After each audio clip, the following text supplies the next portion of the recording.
نبی صلی اللہ علیہ وسلم نے اس مہینے کو اللہ کا مہینہ قرار دیا۔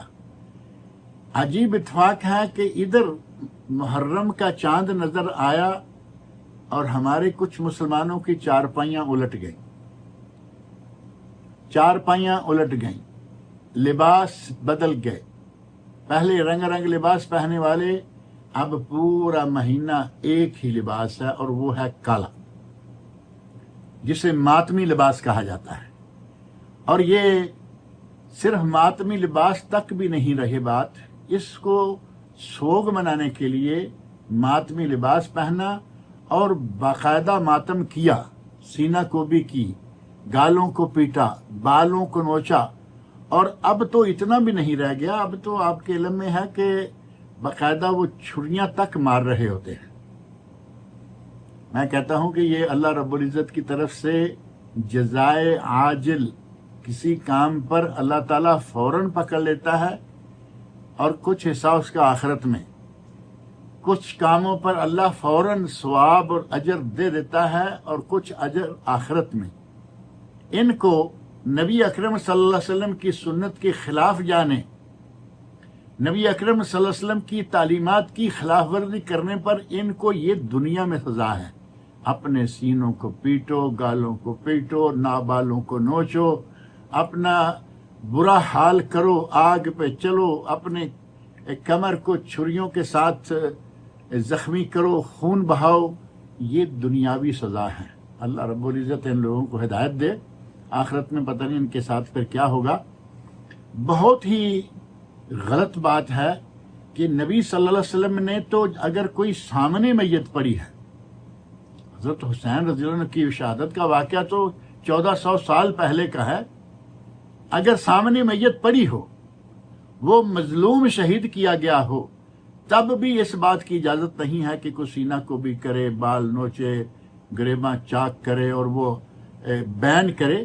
نبی صلی اللہ علیہ وسلم نے تو صحیح حدیث میں، جو کہ صحیح بخاری شریف کی حدیث ہے، اس میں فرمایا لیس منا، لیس منا من ضرب الخدود، جس نے اپنے گالوں کو پیٹا وہ ہم میں سے نہیں ہے۔ وشق الجیوب، جس نے اپنے گریبان کو چاک کیا، کپڑے پھاڑے، وہ ہم میں سے نہیں ہے۔ ودعا بدعوى الجاہلیہ، اور جس نے جاہلیت کا دعویٰ بین کیا، رونا پیٹنا، ساتھ باتیں کرنا، جسے بین کہتے ہیں، یہ 3 کام فرمایا، یہ جو کرتا ہے وہ ہم میں سے نہیں ہے۔ صحیح بخاری شریف کی حدیث۔ لیکن آپ دیکھتے ہیں کہ یہ محرم حرمت والا مہینہ شروع ہوتا ہے اور ہمارے کچھ لوگ، اب ان کو بھائی کہیں نہ کہیں، کیونکہ علامہ ابن تیمیہ رحمۃ اللہ علیہ نے فرمایا ہے کہ ان کو مطلقاً مسلمان نہ کہیں اور ان کو مطلقاً کافر نہ کہیں۔ اب اس کی تھوڑی سی تفصیل ان لفظوں میں مختصر انداز میں یہ ہے کہ یہ نہیں کہ یہ سارے کے سارے کافر ہیں، اور یہ بھی نہیں کہ یہ سارے کے سارے مسلمان ہیں، اور مختصر سا فرق یہ ہے کہ جن لوگوں کے عقائد کافرانہ ہیں وہ کافر ہیں، اور جن کے عقائد کافرانہ نہیں ہیں وہ کافر نہیں ہیں۔ عقائد کافرانہ کون سے ہیں؟ جبرائیل علیہ السلام بھول گئے، انہیں نبی صلی اللہ علیہ وسلم پر نہیں بلکہ حضرت علی پر وحی لانا تھی، غلطی سے یہاں وحی لے آئے۔ قرآن کریم ناقص ہے، یہ 40 سپارے تھا، آج 30 سپارے ہے، یہ بھی کافرانہ عقیدہ ہے۔ حضرت علی رضی اللہ عنہ کو علی بندہ، انسان، بشر نہیں بلکہ الہ ماننا، الوہیت کے درجے پر فائز کر دینا، انتہائی بڑا کافرانہ عقیدہ ہے۔ اگر یہ سارے عقائد کوئی رکھتا ہے تو اس کو مسلمان کیسے مانیں گے؟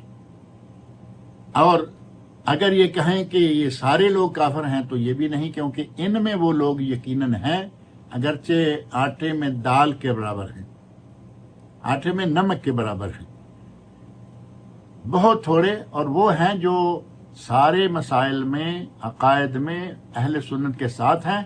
صرف ایک معاملہ ان کا الگ ہے کہ وہ حضرت علی رضی اللہ عنہ کو پہلے نمبر پر مانتے ہیں کہ انہیں پہلا خلیفہ ہونا چاہیے تھا۔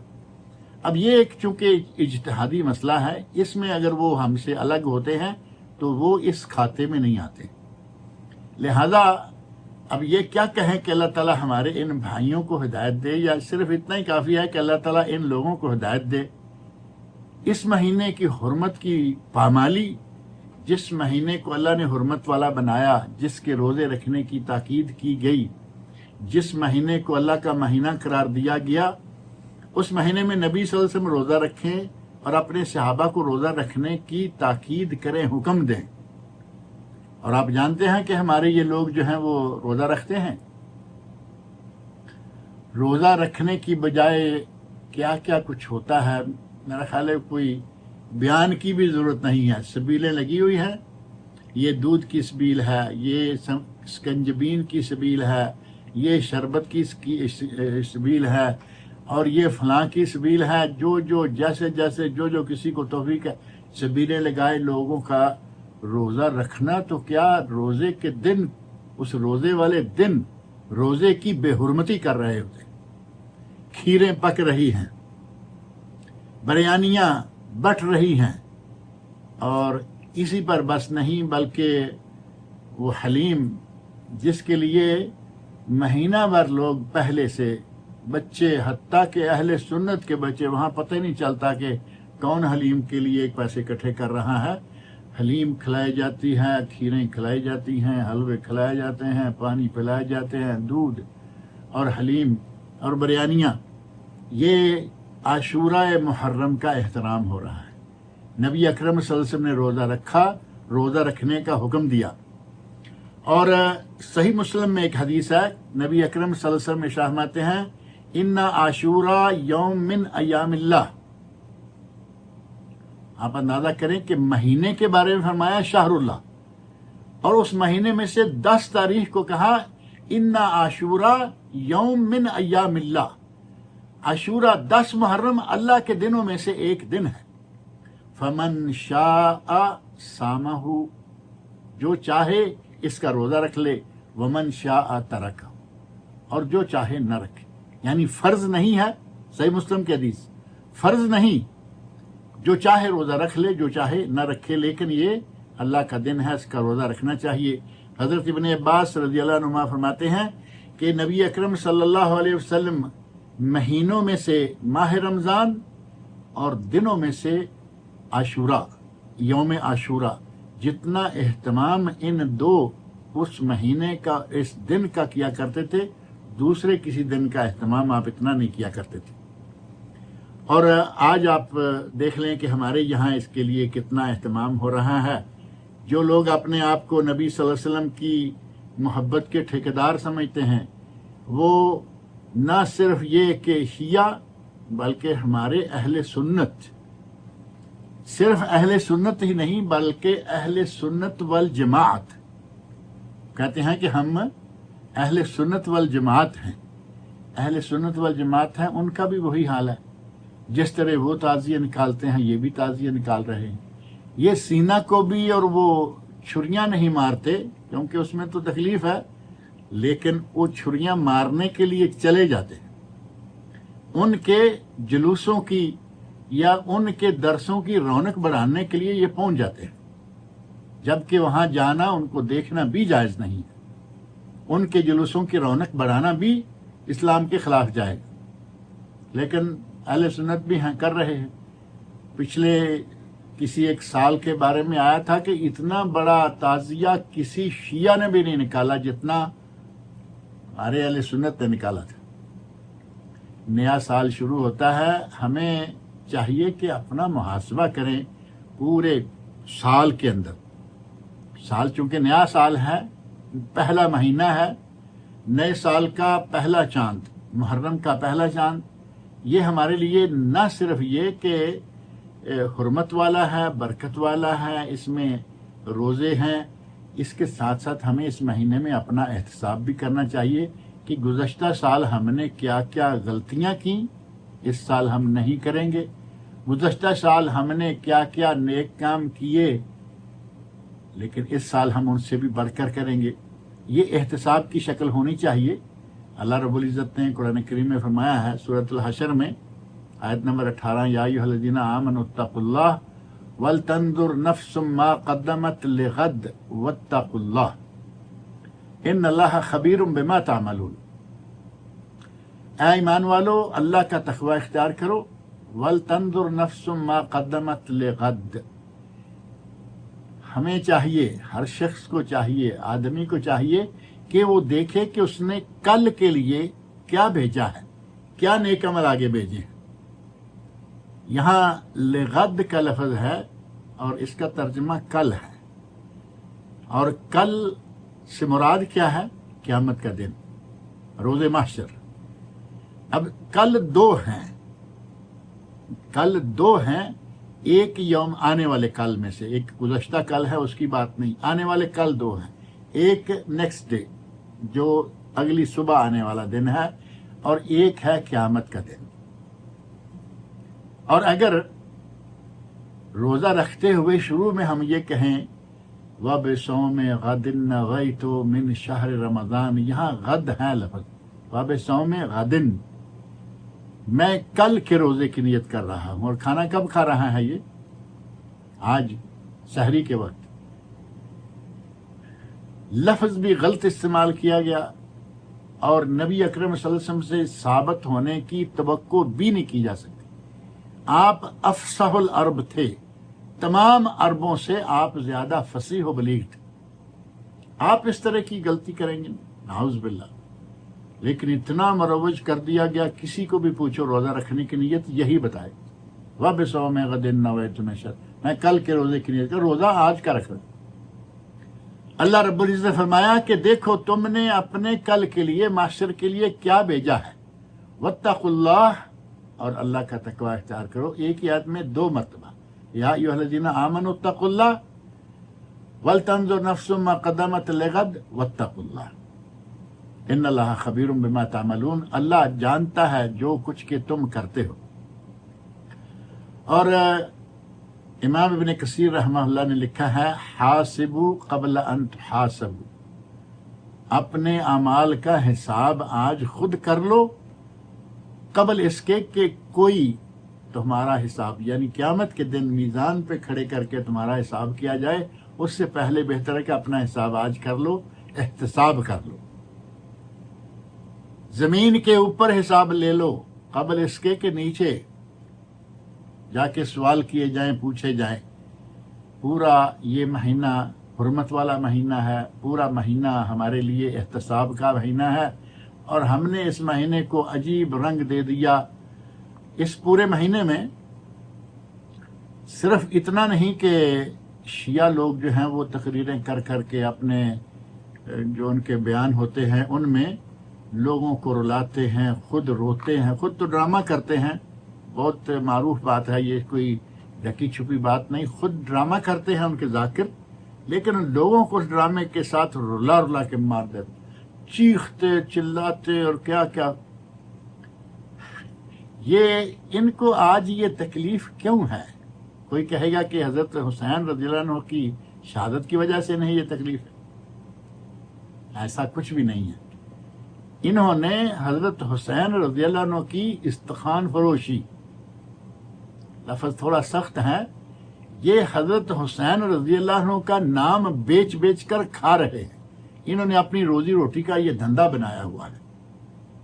ورنہ نبی اکرم صلی اللہ علیہ وسلم سامنے پڑی میت کے بارے میں بھی کہیں کہ جو آدمی لیس منا من ضرب الخدود وشق الجیوب ودعا بدعوى الجاہلیہ، اپنے گالوں کو پیٹے، اپنے گریباں کو چاک کرے، بین کرے، وہ ہم میں سے نہیں ہے۔ نبی اکرم صلی اللہ علیہ وسلم یہ کہیں، اور آج نہیں 1400 سال پہلے کہہ کے جا چکے۔ نبی صلی اللہ علیہ وسلم کے سامنے آپ کے بہت قریبی لوگ فوت ہوئے، صحابہ کرام فوت ہوئے، ان کے عزیز و اقارب فوت ہوئے، کہیں یہ ماتم، کہیں یہ انداز دیکھنے میں نہیں آتا۔ لیکن ہمارے لوگوں نے اس مہینے، پورے کے پورے مہینے کو عجیب و غریب قسم کی بدعات کا مہینہ بنا رکھا ہے۔ اس مہینے میں سوگ کا انداز اگر اتنا لمبا، آپ اندازہ کریں کہ یہ 1400 سال پرانا سوگ ہے، 1400 سال۔ حضرت حسین رضی اللہ عنہ کا واقعہ جو ہے وہ گزرے 1400 سال ہو گئے ہیں، یہ کس چیز کو لے کے چل رہے ہیں؟ ام المومنین حضرت ام حبیبہ حضرت ام حبیبہ رضی اللہ عنہا جو کہ رملہ بنت ابو سفیان ہیں رضی اللہ عنہا، نبی صلی اللہ علیہ وسلم کی بیوی، حضرت امیر معاویہ بن ابو سفیان رضی اللہ عنہما، یہ ان کی بہن ہیں حضرت امیر معاویہ کی، حضرت امیر معاویہ بن ابو سفیان اور رملہ بنت ابو سفیان نبی صلی اللہ علیہ وسلم کی بیوی فرما رہی ہیں جب ان کے والد حضرت معاویہ رضی اللہ عنہ کے بھائی کی وفات ہوئی، حضرت والد کی وفات ہوئی ابو سفیان کی جو کہ مسلمان ہو چکے تھے، وفات ہوئی، تیسرا دن آیا تو انہوں نے کوئی پیلا سا کوئی رنگ ہے وہ منگوایا اور اس رنگ کو اپنے بازوؤں وغیرہ پہ، گالوں پہ تھوڑا تھوڑا لگایا اور ساتھ ہی فرمایا کہ مجھے ان کی کوئی حاجت نہیں تھی کہ میں کوئی میک اپ کروں، میں یہ ایسی مجھے کوئی حاجت نہیں تھی، لیکن میں نے نبی اکرم صلی اللہ علیہ وسلم کو یہ فرماتے ہوئے سنا ہے، لا يحل لامرأة تؤمن بالله واليوم الآخر ان تحد على میت فوق ثلاث الا على زوج فانها تحد علیہ 4 اشہر و10، صحیح بخاری شریف کے الفاظ ہیں، مجھے اپنے آپ کو زیب و زینت میں ڈالنے کی کوئی ضرورت نہیں تھی، لیکن میں نے چونکہ نبی صلی اللہ علیہ وسلم سے سن رکھا ہے کہ 3 دن سے زیادہ سوگ نہیں ہے، اور اگر ہے تو صرف اس عورت پر، اس کے لیے جس کا شوہر فوت ہو جائے، وہ 4 مہینے 10 دن سوگ کر سکتی ہے، سوگ منا سکتی ہے۔ یعنی لوگوں کے سامنے یہ واضح کر دیا کہ 3 دن مکمل ہو گئے، میرے باپ کا سوگ ختم ہو گیا۔ اور یہ صرف حضرت رملہ بنت ابو سفیان، حضرت ام حبیبہ رضی اللہ عنہا، یہ صرف انہی کا عمل نہیں، ام عطیہ رضی اللہ عنہا بڑی مشہور صحابیہ ہیں، ان کا بیٹا فوت ہو گیا، ان کا والد فوت ہوا ہے، ان کا بیٹا فوت ہو گیا، تیسرے دن انہوں نے کوئی اسی طرح کا پیلا سا رنگ منگوایا، دات بصفرا فتمسحت بہی، پیلا رنگ منگوایا اور اس رنگ کو کچھ اپنے بعض اعضائے جسم پر مل لیا اور فرمایا نہینا ان نحد اکثر من 3 الا علی زوج، ہمیں منع کیا گیا ہے کہ 3 دن سے زیادہ ہم سوگ منائیں۔ تیسرے دن انہوں نے بھی کچھ تھوڑا بہت کچھ رنگ وغیرہ لگایا تاکہ یہ پتہ چل جائے کہ یہ سوگ سے باہر آ چکے ہیں۔ ہمارے یہاں 1400 سال گزر گئے ہیں، سوگ ہی ختم ہونے کو نہیں آ رہا۔ شادیوں پر پابندیاں، اور شادیوں پر پابندیوں کے سلسلے میں اتنے سخت اپنی طرف سے انہوں نے احکام سنا رکھے ہیں، کہتے ہیں کہ جو محرم کے پہلے 10 دنوں میں، محرم کے پہلے 10 دنوں میں شادی کرے گا وہ شادی منحوس ہوگی۔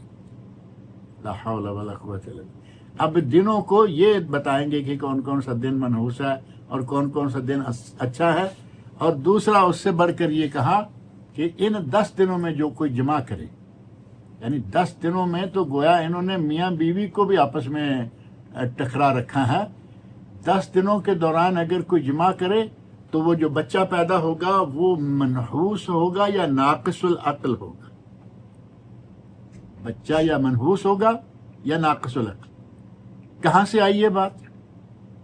نہ قرآن کریم میں، نہ حدیث رسول صلی اللہ علیہ وسلم میں، نہ خلفاء راشدین کے یہاں، نہ صحابہ کے یہاں، نہ تابعین، تبع تابعین، ائمہ، کہیں بھی نہیں۔ اپنی طرف سے گھڑ گھڑ کے روایتیں اور گھڑ گھڑ کے باتیں یہ دین کو اس حد تک لے آئے ہیں۔ انہوں نے یہ باتیں جو کہیں کہ شادی نہ کی جائے، کپڑے نہ بدلے جائیں، نیاز فاتحہ صرف حضرت حسین رضی اللہ عنہ کی ہو، کسی اور کی نہ دی جائے، اور اتنے دنوں میں کچھ کہتے ہیں گھر میں روٹی نہ پکائی جائے، گھر میں جھاڑو نہ دیا جائے، یہ باتیں امام اہل سنت والجماعت، اہل سنت والجماعت جن کا میں نے پہلے بھی تذکرہ کیا ہے کہ وہ صرف اہل سنت کا کہلوانا کافی نہیں سمجھتے، اہل سنت والجماعت جو شیعہ کے ساتھ ساری باتیں ان کی کرتے بھی ہیں، مانتے بھی ہیں، وہ چاہے 22 رجب کے کنڈے ہوں تب بھی کرتے ہیں، اور محرم میں تعزیے نکالتے ہیں اور کیا کیا کچھ کرتے ہیں۔ انہوں نے ان کے امام اہل سنت یعنی برصغیر پاک و ہند کے مکتب بریلوی مکتب فکر کے بانی احمد رضا خان صاحب سے پوچھا گیا یہ باتیں کیا جائز ہیں کہ شادی نہ کی جائے، کپڑا نہ تبدیل کیا جائے، یعنی جو پہنے ہوئے ہیں انہیں میں بدبو آتی ہے تو آتی رہے، تبدیل نہ کیا جائے، جھاڑو نہ دیا جائے، یہ نہ کیا جائے، گھر میں کھانا نہ پکایا جائے۔ انہوں نے کہا کہ یہ ماتم ہے، یعنی یہ کام جو کہہ رہے ہو یہ ماتم ہے اور ماتم حرام ہے اور سراسر جہالت ہے۔ یہ انہی کے امام کا یہ معاملہ ہے۔ بہرحال ان لوگوں کو اللہ تعالیٰ ہدایت دے۔ یہ ماتم شروع کب ہو گیا؟ شیعہ نے جو اتنے زور شور سے آج اس کو شروع کر رکھا ہے، اور ان شیعہ کے ذاکر جو ہیں وہ ایک ایک لیکچر دیں تو لاکھوں روپے لے رہے ہیں۔ آخر یہ شروع کب ہوا؟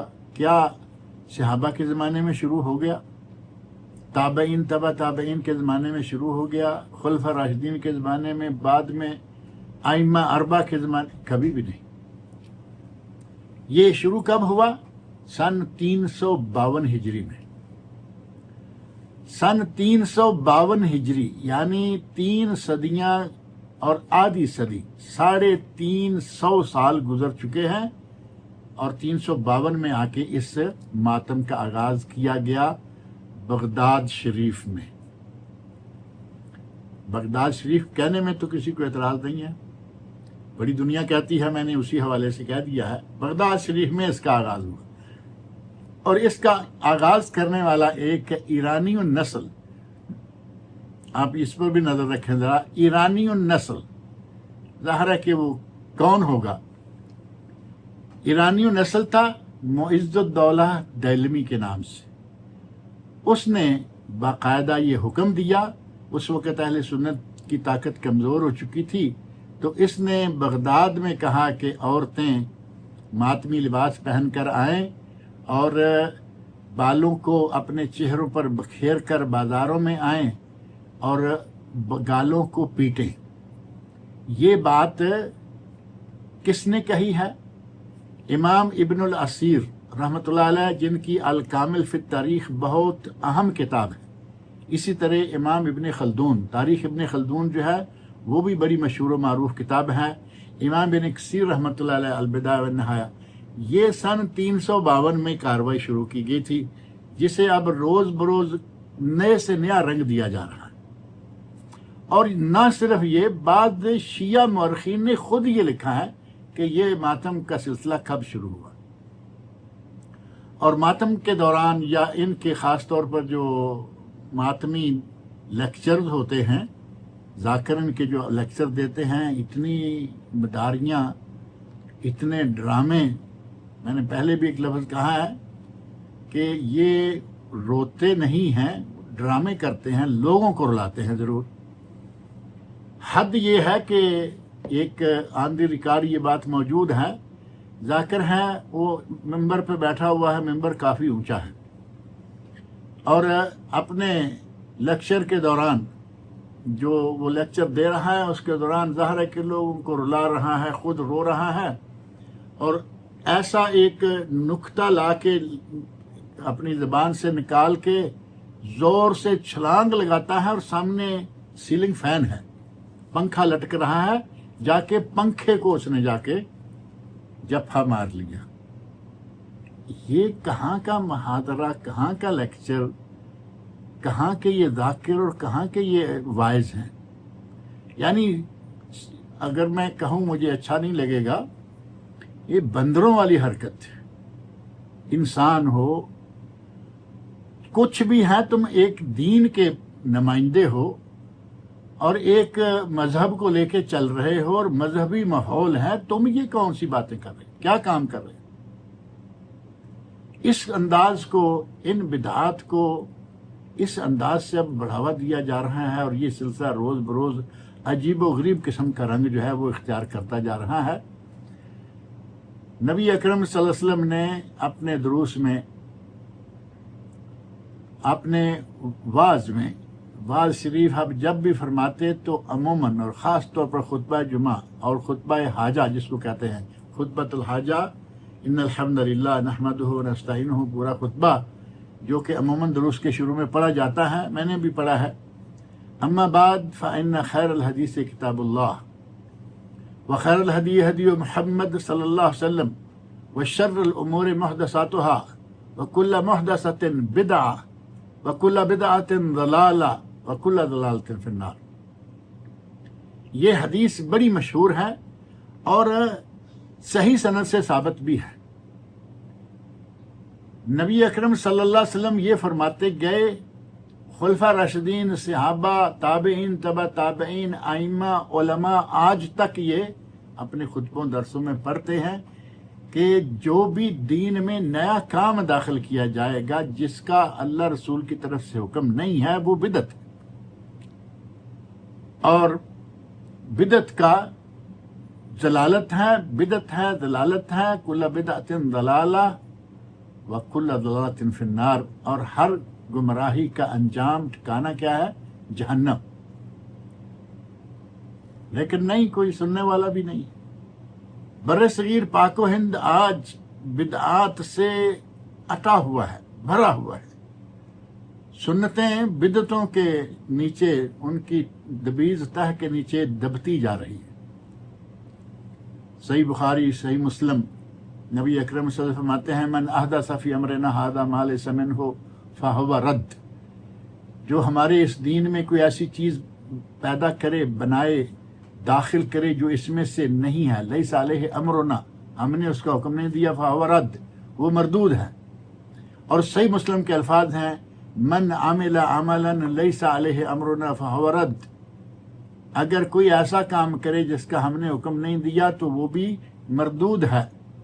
ام المومنین حضرت عائشہ صدیقہ رضی اللہ عنہا سے یہ دونوں روایتیں موجود ہیں۔ اور یہ جو خطبہ مسنونہ ہے وہ بھی صحیح مسلم میں، سنن اربع میں، سنن کبریٰ بیہقی، مسند امام احمد، مستدرک حاکم اور سنن دارمی، ان سب کتابوں میں وہ خطبہ مسنونہ موجود ہے جس کو خطبۃ الحاجہ بھی کہا گیا۔ اور اگر کوئی کسی بدعت کو کہے کہ یہ بدعت حسنہ ہے، یہ ایک مسئلہ پیدا کر رکھا ہے بعض لوگوں نے، ہاں بدعت تو ہے لیکن بدعت حسنہ۔ اب مولوی صاحب کہیں گے بدعت حسنہ تو ہم نے دو چیزوں میں سے ایک لکھنی ہے، مولوی صاحب کی بات مانیں گے یا نبی صلی اللہ علیہ وسلم کی، دو ہیں۔ مولوی صاحب کہہ رہے ہیں بدعت حسنہ، کس کس کو، وہ لمبی فہرست ہے۔ اور نبی پاک صلی اللہ علیہ وسلم فرماتے ہیں کل بدعت ضلالہ، کل یا کلو، کل بدعت ضلالہ، ہر بدعت گمراہی ہے۔ اب حسنہ کہاں سے نکالیں گے؟ اور جس لفظ کو لے کے حضرت عمر فاروق رضی اللہ عنہ کے جن الفاظ کو لے کے یہ حسنہ سیئہ کی تقسیم کر رہے ہیں وہ کوئی اور بات ہے، اس کی تفصیل کا بھی یہاں موقع نہیں ہے۔ اللہ کے نبی نے فرمایا کہ ہر بدعت گمراہی ہے۔ حضرت عمر فاروق رضی اللہ عنہ نے تراویح کا آغاز کروایا باجماعت کا اور اسے کہا کہ یہ اچھا کام ہے۔ کیوں؟ کہ نبی صلی اللہ علیہ وسلم نے کرتے کرتے ایک خدشہ کے تحت چھوڑ دیا کہ کہیں تراویح فرض نہ ہو جائے، اب وہ خدشہ ختم ہو گیا۔ لوگ 4 یہاں ہیں، 5 وہاں ہیں، 6 وہاں ہیں، مختلف جگہوں میں ٹکڑیوں میں بٹ کر جو تراویح پڑھتے تھے انہیں ایک امام پہ اکٹھا کر دیا، کہا کہ یہ اچھا کام ہے۔ اب یہاں سے آپ کی یہ نت نئی بدعات جو ہیں ان کا ثبوت یہاں سے کیسے نکالا جائے؟ لیکن نکال رہے ہیں۔ اور نبی اکرم صلی اللہ علیہ وسلم نے فرمایا تھا من یعش منکم بعدی فسیری اختلافا کثیرا، ابو داؤد، ترمذی، مسند امام احمد، ابن ماجہ، صحیح ابن حبان اور سنن دارمی، جو میرے بعد زندہ رہے گا وہ بہت سے اختلافات دیکھے گا۔ اور نبی اکرم صلی اللہ علیہ وسلم نے اختلافات کی شکل میں کیا حکم فرمایا؟ علیکم بسنتی و سنت الخلفاء الراشدین المہدیین من بعدی، تم پر میری اور میرے خلفاء راشدین کی سنت تھی، تمسکوا بہا وعضوا علیہا بالنواجذ، اسے مضبوطی سے پکڑ لو بلکہ دانتوں میں دبا کے رکھ لو۔ یہ نبی اکرم صلی اللہ علیہ وسلم فرما کے گئے ہیں کہ میرے بعد بہت سے اختلافات آئیں گے اور آپ نے ان سب کو دیکھنا ہے۔ ان اختلافات میں سے ہمیں یہ جو ماہ محرم والا سلسلہ ہے سارا، یہ تو کوئی اختلاف نہیں ہے، یہ تو سیدھا سیدھا انہوں نے اپنی ایک نئی شریعت بنا رکھی ہے۔ نہ وہ ہماری نمازیں پڑھیں، بلکہ اس سے بھی پہلے نہ وہ ہمارا کلمہ پڑھیں، ان کا کلمہ اپنا، نہ ان کی نمازیں ہماری نمازیں، نہ ان کی نمازوں کے اوقات ہماری نمازوں کے اوقات، نہ ان کی زکوٰۃ ہماری زکوٰۃ، نہ ان کا حج ہمارا حج، نہ ان کے روزے ہمارے روزے۔ وہ تو ایک شریعت ہی نہیں لے کے آئے ہیں۔ ان کے بارے میں کون سا کہنا، کیا کہیں کہ وہ بدعات لائے ہیں؟ وہ دین ہی نیا لائے، دین میں نئی چیزیں نہیں، بلکہ وہ تو دین ہی نیا لائے۔ اور صحابہ کرام رضی اللہ عنہم نبی اکرم صلی اللہ علیہ وسلم کی سنتوں کے شہدائی تھے، اس کا کوئی ایک آدھ واقعہ نہیں، بہت سارے واقعات ہیں۔ اللہ رب العزت نے ان صحابہ کو ایسے ہی تو اتنا بڑا درجہ نہیں دے دیا تھا، رضی اللہ عنہم ورضوا عنہ، اللہ ان سے راضی ہو گیا اور وہ اللہ سے راضی ہو گئے۔ یہ رضا کا سرٹیفکیٹ، یہ دنیا کا سب سے بڑا سرٹیفکیٹ ہے، کسی کو اللہ کی طرف سے رضا کا سرٹیفکیٹ مل جائے۔ یہ کوئی میڈل نہیں ہے، یہ نہ کسی گورنمنٹ کی طرف سے میڈل ہے، نہ کسی شخصیت کی طرف سے میڈل ہے، بلکہ یہ اللہ رب العزت کی طرف سے دیا گیا ہوا وہ کریڈٹ، وہ میڈل جس کا مقابلہ دوسرا کوئی میڈل نہیں کر سکتا۔ اللہ نے ان صحابہ کو یہ دیا کیونکہ وہ سنت رسول پر جان قربان کیا کرتے تھے، نہ بدعات کی ایجاد کرتے اور نہ بدعات کو اچھا سمجھتے، کیونکہ وہ خطبہ سنتے رہتے تھے۔ ہمیں پتہ نہیں یہ کیا ہو گیا ہے کہ خطبہ سنتے بھی روز ہیں، لیکن ہم کریں بھی کیا، ہمیں خطیب کیا کہہ کے گیا ہے اور خطبے میں خاص طور پر خطیب نے کیا کہا ہے ہمیں اس کا پتہ نہیں ہے۔ اور یہ بات صرف عربوں میں نہیں، عربوں میں تو ٹھیک ہے، خطبہ مسمونہ بھی عربی میں، باقی سارا واز بھی عربی میں۔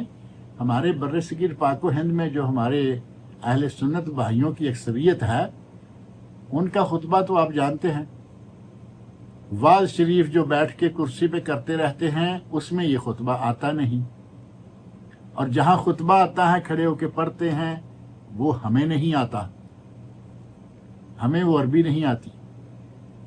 نبی اکرم صلی اللہ علیہ وسلم اتنی تردید کر کے گئے بدعات کی کہ جتنی کسی دوسرے گناہ کی نہیں کی، اور جتنی ہی آپ سختی کے ساتھ بدعات کی تردید کرتے گئے، اتنی ہی آج مسلمانوں نے یہ بات جو ہے وہ بڑی ٹکا کے اپنے عمل میں جاری کر رکھی ہے کہ ہر ممکن طریقے سے جتنا بھی ہو سکے وہ نئی سے نئی بات لا رہے ہیں، اور پھر جو بھی باتیں لاتے ہیں وہ روز بروز ترقی کرتی نظر آ رہی۔ یہ جو شیعہ کے یہاں ذاکر کی کاروائی میں نے اشارہ دیا ہے، جو پنکھے کو جا کے اس نے پنکھے سے چمٹ گیا، یہ اس کی سمجھیں کہ ذاکر کے اس بیان کی ایک ترقی یافتہ شکل ہے۔ اور ہمارے اہل سنت میں بھی تو ترقی ہو رہی ہے نا بہت۔ ہمارے یہاں یہ چل رہا ہے کہ پہلے 12 وفات، شروع میں یہ معاملہ 12 وفات تھا، 12 ربیع الاول کو، اور 12 ربیع الاول 12 وفات ہے، کوئی کسی نے نعت پڑھ لی، کچھ آہستہ آہستہ معاملہ تھوڑا آگے بڑھا تو میلاد شریف، پھر تھوڑا اور آگے بڑھا تو جشن میلاد۔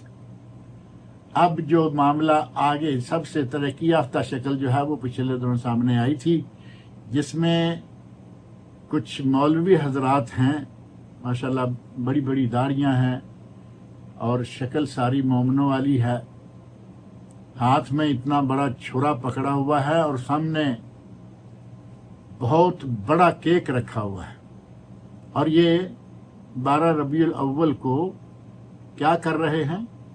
نبی صلی اللہ علیہ وسلم کا نعوذ باللہ برتھ ڈے منا رہے ہیں، اور باقاعدہ یعنی ترقی یافتہ حد سے بھی زیادہ ترقی کر گئے۔ یہ نہیں کہ وہ کاٹ کے بانٹ دیا کچھ ایسا، باقاعدہ چھری چلاتے وقت کہہ رہا ہے ہیپی برتھ ڈے یا رسول اللہ۔ اب بتائیے کیا کریں گے؟ نبی صلی اللہ علیہ وسلم کی وفات کا دن ہے یہ ہیپی برتھ ڈے، مان لیتے ہیں کہ وہی پیدائش کا دن بھی ہو تو پیدائش پہلے تھی بعد میں وفات ہوئی، ترقیاں شیعہ کے یہاں بھی روز بروز نئے سے نئے کام آ رہے ہیں اور ہمارے یہاں بھی روز بروز نئے سے نئے کام ہی آتے جا رہے ہیں. ہمیں چاہیے کہ نبی اکرم صلی اللہ علیہ وسلم کی تعلیمات کو سامنے رکھیں. حضرت حسین رضی اللہ عنہ کی شہادت کوئی ایک شہادت تھی نہیں، اور اس میں ہمیں کوئی شک نہیں کہ وہ بہت عظیم انسان تھے. جنت کے شباب، یعنی وہ جنت کے شباب نوجوانوں کے سرداروں میں سے سردار ہیں. حضرت حسن اور حسین رضی اللہ عنہما دونوں جنت کے نوجوانوں کے سردار، نبی اکرم صلی اللہ علیہ وسلم کے بہت ہی پیارے نواسے. حضرت فاطمہ الزہرا رضی اللہ عنہا کے لخت جگر، حضرت علی رضی اللہ عنہ کے بیٹے اور صحابی، ساری باتیں علی الراس والعین. ہمیں ان میں سے کسی میں کوئی بھی اعتراض نہیں، لیکن اگر یہ انداز جو انہوں نے اپنا لیا ہے کہ ایک دن نہیں بلکہ پورا مہینہ ہی سوگ، پورا مہینہ ہی رونا دھونا، اگر کچھ اور شہداء کو بھی اس طرح کا کام شروع کر دیا گیا تو پھر تو سارا سال روتے ہی گزر جائے گا لوگوں کا. اور پھر شہید ہیں وہ، اور آپ شہید کے بارے میں، شہید کے لیے اتنا آپ سوگ منائیں گے؟ خود کہیں گے شہید، مظلوم شہید، مانتے ہیں واقعی مظلوم شہید تھے، لیکن کیا ان کے لیے آپ یہ کر رہے ہیں کہ رونا چیخنا چلانا جو نبی صلی اللہ علیہ وسلم نے 1400 سال پہلے منع کر دیا تھا، اسے آپ حضرت حسین رضی اللہ عنہ کی شہادت پر کر رہے ہیں؟ اللہ رب العزت ان لوگوں کو ہدایت دے. موت سب کو آنی ہے، اور اللہ رب العزت نے یہ طے کر رکھا ہے، یہ آزمائش ہے ہمارے لیے. حضرت حسین رضی اللہ عنہ کی موت تھی، آج لوگوں کو موت آ رہی ہے. حضرت عمر ابو بکر صدیق، خود نبی صلی اللہ علیہ وسلم، خود نبی اکرم صلی اللہ علیہ وسلم فوت ہوئے. کیا حق نہیں بنتا کہ پہلے آپ نانا کے لیے یہ کام کریں؟ پتہ ہی نہیں ہے کہ آپ کب فوت ہوئے کب نہیں ہوئے. بس وہ ان کو چونکہ اپنا بزنس چمکانا تھا اسی نام سے، اور وہ چمکا رہے. اللہ رب العزت نے صبر کا حکم دیا. اللہ رب العزت نے اگر کسی کی موت شہادت کی ہو جائے تو اسے زندہ قرار دیا. صاف طور پر فرمایا کہ لا تقولوا لمن يقتل فی سبیل اللہ اموات. اور جسے اللہ نے کہا کہ اسے موت مردہ نہ کہو، تو آپ اس پر اتنا بین، اتنا سوگ اور اتنی یہ کاروائیاں. اللہ رب العزت ہدایت عطا فرمائے. نبی اکرم صلی اللہ علیہ وسلم سے رونا ثابت ہے، اور اس میں کوئی شک والی بات نہیں. آپ اپنے لخت جگر حضرت ابراہیم رضی اللہ عنہ، جو بچپن میں دودھ پینے کی عمر میں ہی فوت ہو گئے تھے، شیرخوار فوت ہوئے، نبی صلی اللہ علیہ وسلم نے انہیں اٹھایا ہوا ہے، ہاتھوں میں اٹھایا ہوا ہے، آنکھوں سے آنسو بہہ رہے ہیں. اور نبی اکرم صلی اللہ علیہ وسلم کی زبان سے جو ہمارے یہاں بین کا انداز ہے، بالکل نہیں، بلکہ فرمایا کہ ہم کوئی ایسا کلمہ نہیں کہیں گے جو اللہ کو ناراض کرنے والا. اور کہا کیا؟ صحیح بخاری شریف میں الفاظ موجود ہیں، اِنَّا بِفِرَاقِكَ یا ابراہیم لَمَحْزُنُونَ. اے ابراہیم، تمہارے فراق پر ہمیں بڑا غم. بیٹے تھے، لخت جگر، اس وقت وہ ہیں بھی اکلوتے، دوسرا کوئی بیٹا ہے بھی نہیں، لیکن آپ نے نہ بین کیے، نہ آپ نے سینہ کو بھی کی، نہ آپ نے اپنے گریبان چاک کیے، ایسا کچھ بھی نہیں کیا. ہمیں ایسا کیوں کرنا ہے؟ اسی طرح نبی اکرم صلی اللہ علیہ وسلم اپنے بعض صحابہ پر بھی بیٹھے روتے رہے، بہت روئے، لیکن یہ نوحہ والی بات جو ہے، ماتم والی بات جو ہے، یہ نہیں ہے. صحیح بخاری، مسلم، ابو داؤد اور نسائی میں حضرت ام عطیہ، جن کی بات پہلے میں ذکر کر چکا ہوں، جنہوں نے باقاعدہ 3 دن کے بعد اپنے بیٹے کی وفات کے تیسرے دن باقاعدہ تھوڑا سا زیب و زینت کیا، وہی کہتی ہیں، اخذ علینا رسول اللہ صلی اللہ علیہ وسلم، نبی اکرم صلی اللہ علیہ وسلم نے عند البیع، ہم سے بیعت لیتے وقت یہ عہد لیا تھا، اللہ ننوح، کہ ہم نوحہ نہیں کریں گے. نبی اکرم صلی اللہ علیہ وسلم خواتین سے خاص طور پر چونکہ خواتین کا رونا پیٹنا کچھ زیادہ ہوتا ہے، آپ نے باقاعدہ بیعت میں یہ عہد لیا کہ نوحہ نہیں، یہ رونا پیٹنا نہیں، آنسو بہانا جائز ہے، نبی صلی اللہ علیہ وسلم نے بہائے، آپ بھی بہائیے، کوئی حرج نہیں۔ اور پھر اس مہینے کے لیے من گڑت باتیں بہت ساری، اب یقین مانیں کہ وہ ساری باتیں کریں تو اس کے لیے بڑا لمبا وقت چاہیے۔ کہتے ہیں کہ جو 10 تاریخ کو سرما لگا لے اس کی سارا سال آنکھیں خراب نہیں ہوتی، یہ ایک میڈیکل نسخہ بھی ڈال رکھا ہے۔ 10 تاریخ کو سرما لگاؤ، سارا سال آنکھیں ٹھیک رہیں گی، ان میں کسی قسم کی کوئی مطلب خرابی آنکھوں میں نہیں آئے گی۔ اگر 10 تاریخ کو کسی نے کسی فقیر کو کچھ دے دیا، سال بھر وہ بھوکا نہیں ہوگا، بھوکا نہیں مرے گا۔ اور تو اور کی اپنے بچوں پر جس نے فراخی کر دی، سال بھر کے لیے اس کے گھر کے رزق میں فراخی آ جاتی ہے۔ اگر کہیں کہ کوئی حدیث اس کے پیچھے کوئی کچھ بھی نہیں ہے، من گڑت باتیں، ایسے اپنی بنائی ہوئی باتوں کو اتنا کھلایا، بڑا چڑھا کے بیان کر دیا کہ لوگ جو ہیں کہتے ہیں یوم عاشورہ کا روزہ رکھیں تو 60 سال کی عبادت کے برابر ہے۔ یہ کہنے والے کون ہیں؟ جو روزہ نہیں رکھتے۔ 60 سال کے روزے کے برابر عاشورہ کا روزہ کوئی حدیث نہیں ہے، نبی صلی اللہ علیہ وسلم کا کوئی ارشاد نہیں، لیکن تعجب ہے ان عقل کے اندھوں پر کہ خود کہہ رہے ہیں کہ 60 سال کی عبادت کے برابر ثواب ہے عاشورہ کے روزے کا، اور خود روزہ نہیں رکھتے، بلکہ خود حلیم کے پیچھے، بریانیوں کے پیچھے، سبیلوں کے پیچھے لگے ہوئے ہوتے ہیں۔ اور اسی پر بس نہیں، بلکہ کہتے ہیں کہ اگر کسی نے اہل بیت کے کسی ایک فقیر کو یا مسکین کو کھانا کھلا دیا تو وہ پل صراط سے بجلی کسی تیزی کے ساتھ گزر جائے گا۔ اب یہ اور زبردست قسم کی سکیم انہوں نے پیش کر دی ہے، یعنی آفرز بہت ہیں ان کے پاس۔ اگر کسی نے کسی اہل بیت یعنی سید جو کہلاتے ہیں، کسی سید فقیر کو تھوڑا سا کھانا کھلا دیا تو کہتے ہیں کہ وہ پل صراط سے اتنی تیزی سے گزر جائے گا، اللہ تعالیٰ ہدایت دے ان لوگوں کو۔ اور جس نے کچھ خیرات کر دی، 10 تاریخ کو محرم میں 10 تاریخ کو کچھ خیرات کر دی تو سارا سال اس کا گھر کبھی خالی نہیں ہوگا، دولت سے خالی نہیں ہوگا، مالا مال رہے گا۔ احمد رضا خان جن کا میں نے پہلے بھی تذکرہ کیا ہے، ان کی چھوٹی سی ایک بات ذکر کر کے میں اس موضوع کو چھوڑ دیتا ہوں۔ ان سے کہا گیا کہ مرثیہ خوانی کی مجلس میں شرک کرنا جائز ہے تو انہوں نے کہا ناجائز۔ اور محرم میں کپڑے کالے پہننا، انہوں نے کہا کہ کالے کپڑے پہننا سوگ ہے اور سوگ حرام ہے۔ تعزیہ بنانا اور پھر اس پر نظر و نیاز کرنا، انہوں نے کہا کہ یہ بدعت ہے، اور صرف بدعت نہیں بلکہ بدعت سیئہ اور ممنوع اور ناجائز ہے۔ اس مہینے میں نکاح کرنے کے بارے میں پوچھا گیا تو انہوں نے کہا کہ اس مہینے میں بلکہ کسی بھی مہینے میں نکاح کرنا منع نہیں، اور کہا کہ شیعہ میں شادی کی جا سکتی ہے یا نہیں، یعنی شیعہ کی بیٹی لینا یا شیعہ کو بیٹی دینا، تو انہوں نے کہا کہ شیعہ میں شادی کرنا جائز نہیں ہے۔ یہ ہمارے اہل سنت والجماعت بھائیوں کے جو پیر و مرشد ہیں، یہ ان کے چند اقوال تھے۔